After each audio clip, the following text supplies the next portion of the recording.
A opinião dos nossos convidados é de inteira responsabilidade deles e não corresponde necessariamente à linha editorial da Brasil Central. Olá para você que nos acompanha, muito obrigado pelo carinho dessa audiência extraordinária que cresce a cada dia. O programa de hoje, mais uma vez, é polêmico, é bombástico. Você concorda com a interferência do STF na investigação do Banco Master? Haja vista que tem ministros que são citados, esposa de ministros do STF. Tá certo ou tá errado? Comigo, dois especialistas com posições antagônicas, dois gigantes. Clécio Filho é filósofo, é professor, é pensador. O cérebro desse cidadão tem que ser estudado. Tudo bem? Seja bem-vindo, Clécio. Obrigado, Rafael. Olá para o nosso pessoal, nosso telespectador. Que saudade, hein, do TBC Debate 2026. Que honra. Estamos aqui. Vamos pensar, né? É a nossa função.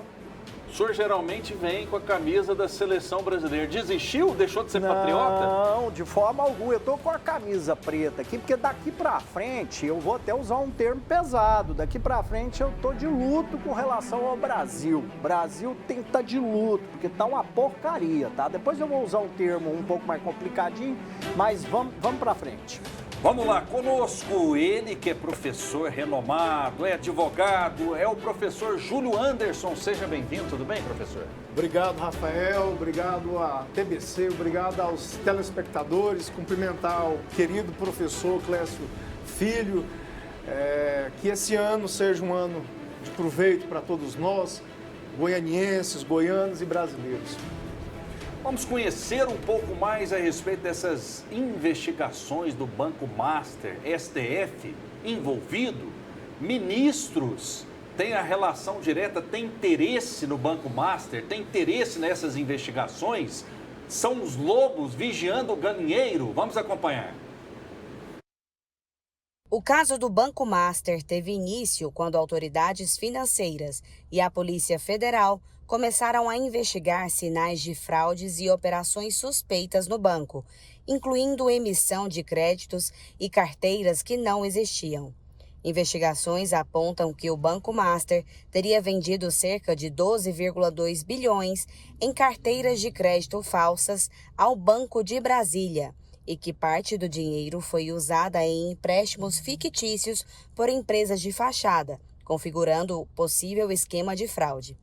Em novembro de 2025, o Banco Central decretou a liquidação extrajudicial da instituição por grave crise de liquidez e violações às normas do sistema financeiro, após rejeitar uma tentativa de venda ao BRB e com a prisão do controlador Daniel Vorcaro, em uma operação que mira organização criminosa, gestão fraudulenta e lavagem de dinheiro. A Justiça congelou cerca de 5,7 bilhões em bens ligados a investigados e o rombo pode atingir bilhões de reais, com estimativas apontando que o Fundo Garantidor de Créditos terá de pagar até 41 bilhões para ressarcir investidores. Professor Júlio Anderson, essa expressão é pesada ou ela é correta? Os lobos do STF estão vigiando o galinheiro. Essa equação, ela vai dar certo ou vai dar errada? O Brasil hoje vive de maneira correta a democracia no que diz respeito a essas investigações do STF em relação ao Banco Master ou não? Olha, Rafael, eu acho que o tema é muito bom, muito oportuno, porque dá ao telespectador a oportunidade de entender por que o Supremo Tribunal Federal tomou a frente. À primeira vista, o Supremo não teria que entrar na investigação. Mas o que ocorreu? Um deputado federal foi citado nas investigações. E aí, para evitar qualquer nulidade, o Procurador-Geral da República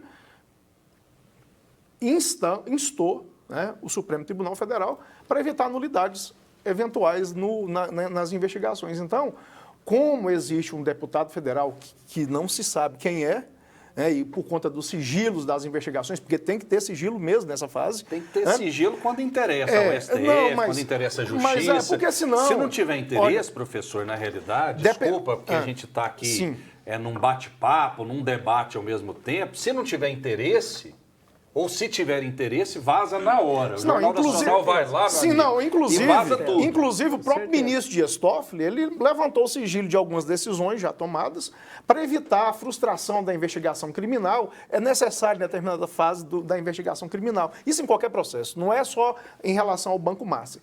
Olha, o Supremo, ele está cumprindo a função constitucional dele. Se existe um deputado federal citado, qual o foro, qual a instância competente para investigar. Nesse caso, tem que ser, de fato, o Supremo Tribunal Federal. Todo o processo? Olha, e todos os investigados? Se tem um deputado federal, tem que ser... Tem um ministro envolvido também. Qual ministro está envolvido? O Dias Toffoli. Não, olha, o que se sabe é que o Dias Toffoli... A família de Alexandre de Moraes também Não, olha, o que se sabe é que o Dias Toffoli viajou no avião do advogado. Se sabe mais coisas. O que se tem é que... familiares o que se comprando aí... Olha, o que se tem é isso aí. Agora não tem problema nenhum. Eu, por exemplo, isso não afeta a imparcialidade dele. Só o fato dele ter viajado, manter a relação de amizade com o advogado, isso não é nenhum. Eu, por exemplo, eu tenho 23 anos com a advocacia. Sou advogado, tenho 23 anos.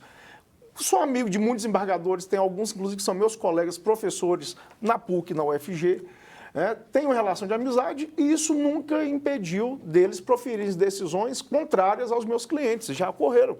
Nunca ocorreu de afetar a imparcialidade. Viajar num jatinho para jogo da Libertadores, não é intimidade demais, não? Já sentei em botecos... O senhor não está sendo inocente demais, não? Não é. Eu já sentei em botecos com juízes que já proferiram decisões... Mas alguém já te decisões... levou num jogo de futebol de jatinho? Olha, não, nesse nível não, porque...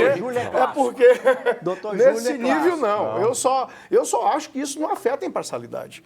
Isso não é motivo para falar, olha, o ministro é imparcial. Então o que afetaria, professor? Não, agora, o que afeta é, de fato, o ministro, se ele tiver negócios... Mas tem. Se tiver aí, tudo bem. Aí pode ser que haja um ferimento aqui à imparcialidade. Agora, só o simples fato de ter amizade com os advogados do caso, isso não afeta a imparcialidade de forma alguma, porque a gente tinha que acabar com todo o sistema jurídico brasileiro. Posso? Eu vou pontuar aqui a seguinte situação. Vamos pensar o conceito, né? Vamos pensar aqui um conceito chamado banco. A reflexão filosófica aqui é os conceitos. Isso aí é um banco ou isso aí surgiu como qualquer outra coisa, menos se chama banco? Que eu tenho visto alguns estudiosos e alguns investidores também ali de São Paulo, né, em especial da Faria Lima, comentando o seguinte, que isso aí não é papel de banco, não. Tudo que está sendo mostrado não é papel de banco, não. Então, a primeira reflexão seria essa. A segunda reflexão é a seguinte, na minha opinião, professor, e aqui eu falo com um pouco de conhecimento também, mas o doutor advogado aqui é o senhor, doutor Júlio, e diga de passagem, um excelente advogado, um grande professor ali da PUC, né? Inclusive, um grande abraço lá para o pessoal do Departamento de Direito da PUC, tem muitos conhecidos lá também, né, professor? Excelentes pessoas. O que eu quero dizer aqui é o seguinte, professor, no direito constitucional, claramente, se há um deputado federal envolvido, o senhor está corretíssimo, deve subir para o STF. Agora, todo o processo ou parte processual, nós temos que observar isso, para essa história desse Banco Master não virar a história do Banco Ipiranga. A história do Banco Ipiranga, Rafael... O que muita gente conhece é o Posto Ipiranga. Mas tem o Banco Ipiranga ali na década de 70, aconteceu esse fuzuê com o STF aí. Isso aí está correndo nos meios de quem faz investimento financeiro aí. Tem uma galera aí comentando sobre isso. A história do Banco Ipiranga é muito interessante. O pessoal sabia lá na década de 70 que se subisse para a STF, para tribunais, depois eles poderiam ingressar na justiça e ganhar rios de dinheiro com processos. Que é o que nós estamos ouvindo aí, e grandes escritórios de advocacia também estão denunciando, os chamados precatórios, os chamados grandes esquemas de precatórios. Ou seja, pode estar sendo bolado aí, professor, e vamos ter uma visão, digamos assim, um pouco mais crítica nesse sentido, não é? Que é exatamente pensar que está sendo bolado agora um processo excelente para o, entre aspas, Banco Master, para que no futuro tenha uma ação aí bilionária e essa galera vai pegar tudo de volta. Porque está parecendo, professor, o que aconteceu na Operação Lava Jato. Vamos começar a observar o papel do STF na Operação Lava Jato. O STF está devolvendo dinheiro de Odebrecht, de OAS, de JBS, essa galera que teve um monte de processo lá atrás, dinheiro preso, e o dinheiro agora está sendo corrigido e, pelo incrível que pareça, são precatórios que são pagos rapidamente. Pois é, mas por quê? Porque foi feita uma investigação, um processo totalmente contaminado por nulidades, juiz incompetente, juiz flagrantemente declarado parcial, e aí o caminho é anular. É Bingo, anular, professor, nulidade. bingo. O senhor falou o processo tudo agora. Viu que eu falei para o senhor com relação a subir? Só para complementar a lógica do seu raciocínio, só para o senhor entender meu raciocínio. Onde é que o STF está errando agora com relação ao Banco Master? Está pegando o deputado federal, pegando todo o processo, todos os envolvidos. Isso não dá nulidade lá na frente? Olha, eu não sei se dá nulidade, porque assim, tem que ver o processo inteiro, porque a gente tem que ver, analisar se um ato não está compatível, está tendo interferência com o outro, tem conexão com o outro, porque se tem conexão, é o Supremo Tribunal a investigar. Então, vou trazer mais informações aqui. Olha só, no mais recente capítulo dessa história, o ministro entrou em embate direto com a Polícia Federal após realização de nova operação policial contra o dono do Banco Master, Daniel Vorcaro, e outros empresários.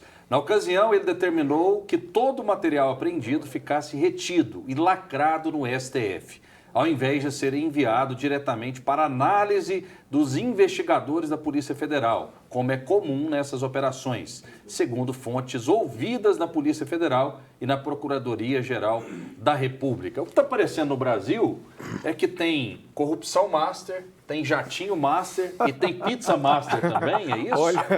Olha, agora tem o delivery master, foi boa, né? Também. Fez a Polícia Federal de delivery, né? Foi Vai boa. lá, pega e leva. Pronto. Foi bom o trocadilho, porque o esquema de corrupção, isso aí não tem dúvida. Não tem dúvida que existe uma fraude gigantesca. Os donos do Master fizeram uma fraude contra o sistema financeiro, isso não tem dúvida, né? Parece que está muito claro. Emitir CDB, gente, não existe banqueiro que dá nada de graça para ninguém. Eles ofereciam CDBs com rentabilidade muito acima dos bancos tradicionais. Não existe isso. Falar com gente inteligente é bom, né? Banqueiro fazer caridade, isso não existe. Não existe, gente. Então, o senhor está me dizendo... Tem que ser investigado, o senhor está dizendo para nós uma coisa muito correta, que foi aquilo que eu pontuei na minha primeira fala. Será que isso é um banco? Será que isso realmente é um banco, professor? O que eu me pergunto aqui... É um banco ou uma quadrilha? O senhor está sendo muito modesto. Ponto de interrogação. Eu estou tentando aqui encontrar o conceito certo, porque isso para nós na filosofia é muito sério. Quando nós procuramos um conceito na filosofia, nós temos que ter todos os construtos intelectuais ali amarrados, tudo certinho.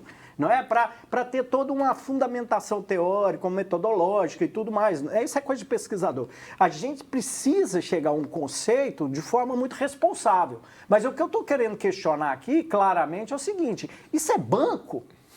Quais os investidores, professor? E o senhor, um grande tributarista, um grande professor de direito tributário, sabe disso. Qual é? Os senhores já tiveram conta no Banco Master ou não?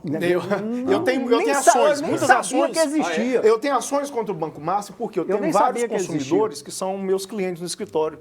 E ele está naquele mesmo esquema de INSS, o Banco Master também manda um velhinho, vai fazer um empréstimo consignado, aí joga seguros que o consumidor não contratou. Tinha RIAB, né? Coloca RMC quando o consumidor não... É uma falcatrua generalizada. Professor, por que esses escândalos aparecem com muito mais volume nos governos do PT? Pois é, porque tem polícia investigando. Inclusive, a polícia está investigando e tem que ser investigado. O que causa estranheza... O que me causa estranheza é o ministro reter as investigações, não deixar a polícia. É porque quem tem que investigar, de fato, é o investigador. Bolsonaro é a polícia. fazia isso, ele impedia. Olha, pelas notícias da época das CPIs, inclusive, da Covid, o que demonstrava que o próprio ministro Moro, quando foi ministro da Justiça, pediu para sair, por quê? O Bolsonaro queria, isso foi provado, que estava segurando, controlando a Polícia Federal. Inclusive, esse do Banco Master foi o maior financiador de campanha, doou mais de 3 milhões de reais para o Bolsonaro, mais de 2 milhões para o Tarcísio. Aí ele doou 3 milhões ingenuamente, fez caridade pro Bolsonaro. Em troca de quê? Boa pergunta. Ô, professor, mas tem uma coisa interessante aqui, mas no governo Bolsonaro não foi o STF que interferiu diretamente na nomeação do diretor da Polícia Federal lá, o André alguma coisa? Olha, pelo que eu saiba... Não é? O STF interferiu. Eu vejo que aqui é o seguinte, ô, Rafa, para não fugir do debate, Banco Master é banco? Acho que é uma pergunta muito interessante e essa é uma pergunta filosófica hoje que tem que ser feita para que se analise as questões de corrupção, as questões de compliance também, envolvendo o direito tributário, envolvendo o papel do STF e tudo mais. Veja só, por que o STF está tão interessado em interferir nisto? Por que o STF está interferindo até nas questões de Banco Central? Meu Deus! Olha, ele foi Banco chamado. Central. O STF não entrou de ofício no... Professor, interferir Olha, na autonomia do Banco Central, ele professor. foi, que é isso? Ele foi... Fazer uma cariação ele foi preliminar. Provocado pela Procuradoria. O STF estava paradinho lá no canto dele. Mas, professor... Mas aí apareceu um deputado federal, quem comanda as investigações? O Ministério Público. O que o Ministério Público fez? Mandou a investigação para o Supremo, de acordo com a Constituição Federal. O ministro Dias Toffoli foi sorteado. Ele não foi. Todo o processo, professor, eu discordo. Aí eu comento com o senhor também o seguinte, eu vejo que é muito importante nós falarmos exatamente sobre essa questão dessa cariação que houve. Colocar presidente do Banco Central, interferir diretamente na autonomia do Banco Central. A autonomia do Banco Central em todos os países democráticos, aí nós vamos usar o conceito de democracia, que é muito interessante, é determinante para que o sistema financeiro possa atuar de forma livre, não é? De forma preceitual, conceitual e também constitucional, de forma livre, exercendo a sua liberdade de fazer negócios. O que está lá no artigo 1º da nossa Constituição, né? A livre iniciativa, com valores, né, humanos e valores do trabalho também. Veja só, professor, interferir no Banco Central, interferir Polícia Federal, tornando a Polícia Federal um serviço de delivery, lamentável. Sindicatos policiais federais, sindicato delegado federal já deveria ter se manifestado aí nesse sentido, não é? Exatamente porque, professor, é determinante para qualquer economia, que o Banco Central seja independente, porque o Banco Central ele é técnico, ele é matemática, ele é lógica, ele vai dizer se o mercado está bom nisso, o mercado está ruim nisso. E se o mercado está bom nisso, quais são as atitudes, as intervenções que têm que ser feitas, essas e essas. Aí sim o poder público e a iniciativa privada vão lá e abraçam isso. Mas o senhor me desculpe, eu sou totalmente contra a intervenção do STF no Banco Central. E o que foi feito nessa acariação foi uma covardia com o presidente do Banco Central. Professor, é normal um contrato na advocacia de quase 150 milhões, o senhor já teve esse tipo de contrato, e sabendo que é muito óbvio, né, que a esposa do Alexandre de Moraes, né, vai ter o seu processo apreciado pelos ministros da própria corte, talvez até mesmo pelo próprio Alexandre de Moraes. Isso é moral, isso é certo no modelo de democracia, no modelo de país que nós queremos, ou é errado? Porque parece que é o seguinte, é amigo do Lula, então tem licença poética. E os defensores do Bolsonaro dizem a mesma coisa, é amigo do Bolsonaro, tem licença poética. Tem situações que são suprapartidárias e são erradas de qualquer forma. O que o senhor acha disso, professor? Olha, infelizmente eu nunca tive um contrato dessa magnitude de milhões. Ser estagiário do seu escritório, professor, com um contrato desse. Mas é o seguinte, de acordo com o Código e Disciplina da Ordem dos Advogados do Brasil, o advogado não pode cobrar um valor mínimo. Vamos imaginar que, por essa situação, a OAB falou, não pode cobrar menos que R$2.000. Só não pode cobrar esse valor mínimo. O teto, o céu é o limite. Então, qualquer contrato de advocacia, se eu puder contratar, se você quiser me contratar e eu cobrar de você 100 milhões, eu posso cobrar. Não tem proibição nenhuma. A questão dos valores... Se eu fosse contratar o senhor, se eu tivesse, eu até pagaria pela sua competência. A questão dos valores... É uma questão... Vamos ser sinceros aqui. Pense conosco. E aí eu quero ser um pensador aqui também, embora o pensador aqui seja o professor Clécio Filho. Você é o pensador da comunicação. O senhor é advogado, né? Advogado muito renomado. Mas vamos fazer um exercício aqui de sinceridade para que o telespectador entenda, para que o telespectador acredite no que a gente está falando. Esse processo é pela competência ou é pelo interesse direto na causa?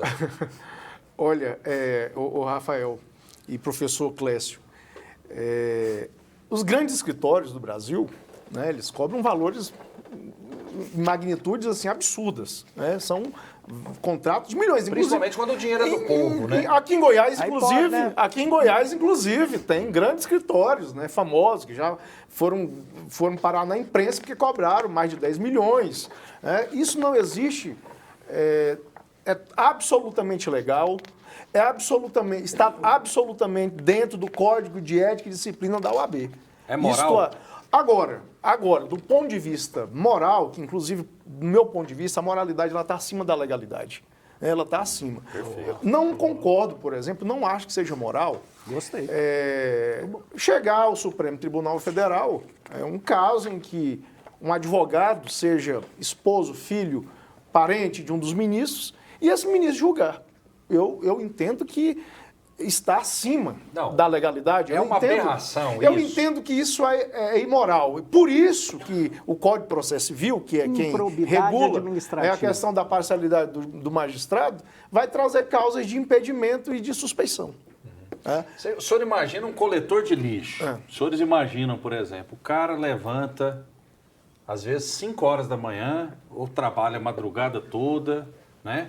Fazendo um trabalho que é muito digno, que é maravilhoso e que muitas vezes a gente não enxerga, que a gente tem que bater palma, porque eu bato palma para os coletores de lixo. Claro. Que a gente tem que tirar o chapéu para ele. Muito. Imagina o cara pensando assim, nossa, eu estou ganhando aqui um salário mínimo e meio, estou ganhando aqui 2 salários mínimos, estou ralando, estou arriscando minha própria vida, porque eu posso pegar uma doença, posso cortar a mão com um caco de vidro, porque tem muita gente que não colabora também com coletor de lixo, ele pensar assim, a vida desse povo é fácil demais. Eles ficam no ar-condicionado com um salário de 150 milhões, o processo vai chegar ao STF e vai ser julgado pelo marido, vai ser julgado pelo par, né? Eu ia falar comparsa, pelos pares. Isso assusta, não assusta, não? Assim, a questão dos valores dos milhões, isso não tem nenhuma imoralidade. Não acredito. Se eu ter um banco privado, tem um advogado, ele pode cobrar o valor que ele quiser. Isso eu não, concordo. Não tem problema nenhum. Não tem problema nenhum. Não, eu vou barrar o advogado no artigo 37.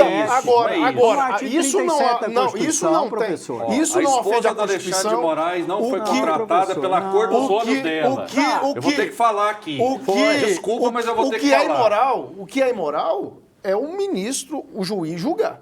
Pois é, professor, isso aí, mas aí moral. vamos amarrar. Isso agora, o valor que o advogado cobra... Mas o valor está relacionado a isso, professor. Então daqui a pouco você está criminalizando a advocacia. Não, professor, aí seguir princípios. O senhor trouxe um princípio aqui fundamental no debate, professor. É criminalizar a advocacia, julgar o valor que o advogado está cobrando. O que está errado... Não é pela competência, professor. Não interessa, advogado, cada um coloca seu preço. Não é pela competência, é pela relação. É pelo conflito de limite aí com relação à questão que envolve serviço público também, mas no caso lá está muito assim, esquisito, porque envolve diretamente uma pessoa jurídica com outra pessoa jurídica de direito privado. Me corrija se eu estiver errado, professor. O seu advogado ambos aqui é o senhor. Ambos são direito privado. Ambos são de direito privado, tô certo. Vamos lá, vamos raciocinar. Só que uma das mulheres, uma das donas dessa empresa de direito privado, é esposa de um servidor público que faz e que recebe de direito dinheiro público, correto? Ou seja, é um servidor público, é um agente público, não é? Um servidor público do alto escalão do STF. Ponto. O senhor Edson Fachin, que hoje, né, é o presidente do STF, mas parece que nesses momentos agora está sendo o próprio senhor Alexandre de Moraes. O senhor Edson Fachin está falando que tem que ter um código de conduta ética lá dentro do STF. Então, o senhor Edson Fachin pode contratar um monte de professor de filosofia, que quem sabe falar de ética é professor de filosofia, não é professor de direito, não. O senhor me desculpe aqui nesse sentido. Porque quem faz provocações muito mais reflexivas e muito mais profundas somos nós, professores de filosofia. E aqui eu defendo a minha classe, professor de filosofia, nesse sentido. Porque Ético, boa pergunta, hein? Excelente pergunta. Nós podemos gravar vários programas sobre isso daí, só que você cortou meu raciocínio aqui. Não, mas eu concordo. Deixa eu chegar lá. Não, deixa eu chegar lá. Você tá falando do faquinha, eu usei não, a mas faca. deixa eu chegar lá, porque eu queria chegar na lei da magistratura. Na lei orgânica da magistratura, que é um grande exemplo de lei orgânica da magistratura, de juízes federais, juízes estaduais. O senhor estuda aí, né? Professor com grandes mentes brilhantes aqui do estado de Goiás, desembargadores, juízes e tudo mais, né? Veja só, esse pessoal conhece muito bem a lei orgânica da magistratura. E a lei orgânica da magistratura é muito clara quando ela determina a questão da imparcialidade. Nunca que o senhor Alexandre de Moraes ou qualquer outro ministro do STF, veja só, que tenha relação direta ou indireta com algum familiar dessas pessoas jurídicas, deveria estar envolvido com esses processos. Isso já está muito claro com relação à família do relator do processo, que é o ministro Dias Toffoli. Está muito claro, gente. Só não quer ver, só não enxerga isso quem não quer. Então basta o senhor Edson Fachin, agora eu complemento meu raciocínio, basta o senhor Edson Fachin pegar a lei orgânica da magistratura, porque os ministros são considerados magistrados, eles mesmos falam isso constantemente, enchem o peito para dizer magistrados, não é? E ofendem muito aí, às vezes, a boa classe de magistrados que nós temos no Brasil, juízes federais, juízes estaduais, diga-se de passagem. O que acontece? Basta seguir. Basta pegar a lei orgânica da magistratura e seguir ela através do princípio da imparcialidade. Princípio esse da imparcialidade, professor, que está amarrado ao artigo 37 da Constituição com o princípio da moralidade. Quando nós ensinamos em sala de aula direito constitucional e falamos de ética e ensinamos também código de ética às vezes nesse sentido, nós vamos lá no princípio da moralidade, que é o LIMP, né? Legalidade, impessoalidade, moralidade, né? Professor, me corrija.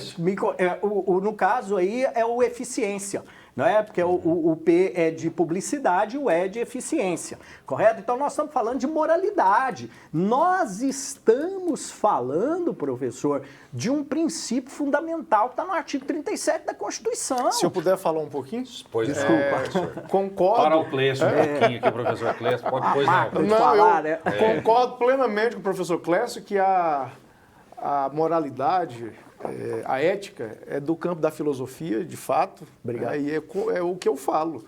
A moralidade ela está acima da legalidade. E eu acho que nós falamos a mesma coisa. A única coisa que eu discordo é a questão do valor. O advogado pode cobrar o que ele quiser. Eticamente, só não pode cobrar menos que a tabela da OAB impõe. Porque senão, inclusive é punido também, né, professor? Exatamente. Se cobrar menos é punido. O que eu não concordo, o que eu não acho moral, nada moral, é um magistrado, seja ele qual for, qualquer magistrado, né, julgar um caso em que o advogado é seu familiar. Tanto é que o Código de Processo Civil traz a questão do impedimento. Né, impedimento em determinadas situações e imparcialidade. De fato. E a lei orgânica da magistratura. Concordo que é absolutamente imoral. Se algum magistrado, se a esposa do ministro Alexandre de Moraes, advogado do Banco Master, o caso chega lá e ela, como uma das advogadas, estiver, a banca de advocacia dela estiver atuando diretamente no Supremo, eu acredito que o ministro Alexandre de Moraes está absolutamente impedido de julgar e de oficiar nesse caso. O senhor falou de impedimento. Impedimento no STF não existe. Só em partida de futebol que existe impedimento, que eu nunca vi. O senhor é advogado renomado, né? É professor, nepotismo é um cara sério, é um cara que eu respeito. Qual foi o último impedimento de algum ministro do STF? Vamos passar o programa inteiro aqui. Eu vou deixar vocês um ano de 2026 inteiro para vocês pensarem qual foi a última vez que o ministro do STF foi impedido. Eu acredito, eu não tenho, eu tenho que buscar pela memória, mas... Eu não estou lembrado, não. Eu acho que teve mais casos, outros, não esses casos. No caso Bolsonaro, por exemplo, polêmica. O Alexandre de Moraes deveria ter sido impedido. Não, ele está absolutamente imparcial, porque... O que o Bolsonaro fez?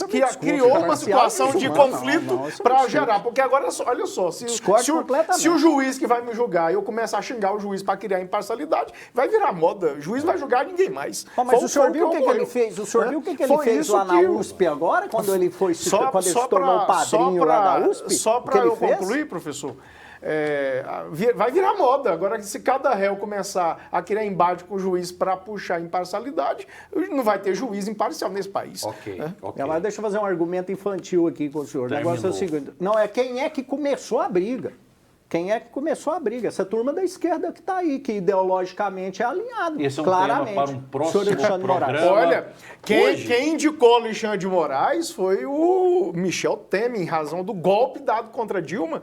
E o PT protestou. E o PT foi contra a indicação. Mas e quem ele foi a favor? surgiu politicamente como vice-presidente. Quem foi a favor? O próprio PL do Bolsonaro. Mas o que PSB aplaudiu, do vice-presidente é que agora criou ele provando, politicamente. provando o próprio do vice-presidente. Infelizmente, o o tempo do Moraes programa é acabou. Do vice-presidente, E hoje, a gente levou café na cama para Laurinha, minha filha, e minha filha falou assim, 9 aninhos que ela está fazendo. É hoje, parabéns para Laurinha. Exatamente. E ela leva falou o nome assim, da minha papai, sobrinha. ela falou assim, papai, hoje você no TBC Debate, você vai mandar um abraço para mim. Minha filha, eu não vou mandar um abraço não, vou mandar um beijo, vou mandar a minha vida toda, meu coração inteiro para você, que é uma menina encantadora, o papai te ama muito.